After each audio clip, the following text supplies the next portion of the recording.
is a lamp unto my feet, and a light unto my path. Thy word is a lamp unto my feet, and a light unto my path. A reading from the letter to the Hebrews, chapter 9, verse 2 to 3, 11 to 14. A tabernacle was constructed, the outer one, in which were the lampstand, the table, and the bread of offering. This is called the holy place.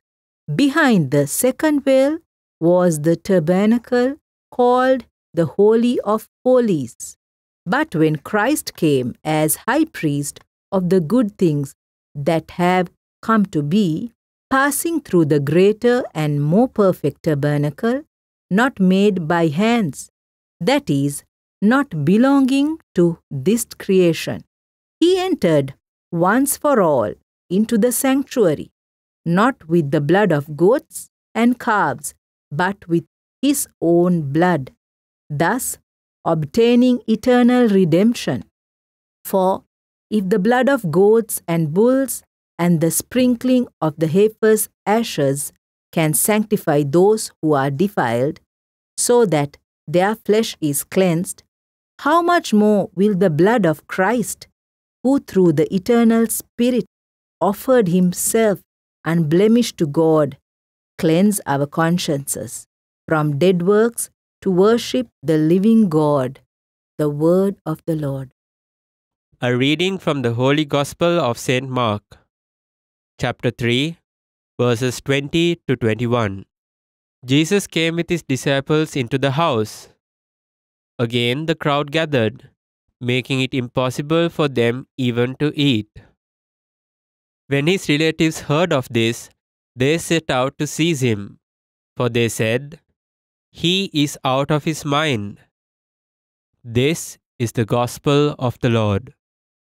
My dear brothers and sisters in Christ, my dear children, and my dear young people. Today is Saturday, 21st of January 2023. We are in the second week of the ordinary time of the sacred liturgy of the Church. At the same time, we are on the fourth day of prayer for unity among all Christians. The Church celebrates with special attention, devotion, Saint Agnes, Virgin and Martyr of the 3rd century. Born in the year 291, she was martyred in the year 304. She was a beautiful young girl. Therefore, naturally, the wealthy, rich people, the men, they were after her, seeking to marry her. But she did not want to marry anyone. She wanted to preserve her virginity as a sign of her belonging and consecration to her only spouse, Jesus Christ the Lord.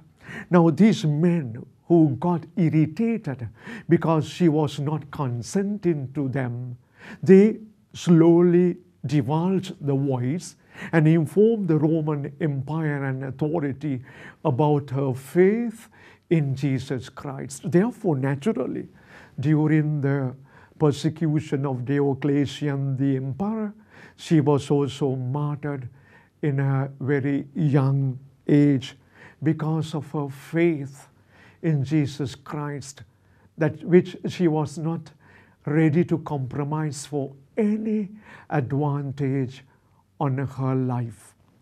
The Gospel from Mark chapter 3, verses 20 to 21, 2 verses, they speak to us something about the life of Jesus and the concern of the family of Jesus. Because the people it is informed, and the word was spreading, that Jesus was practically was out of mind. Therefore, Mother Mary and the family of Jesus would have thought, well and good, we must go and see what the people are saying. So they want to go, because they want to go and they want to know for themselves the truth and the veracity of the things that they have by now heard, that Jesus has gone out of mind. That is a criticism leveled by the Pharisees and those who rejected Jesus, like in the case of St. Agnes, when they did not receive what they are seeking for. They betrayed her to the authority of the Roman Empire. Likewise, the people who are not able to digest what Jesus is teaching them, the miracles that he is performing, and they are divulging a word against him. Let us not hear the words against Jesus, but let us defend him by our word and by our action.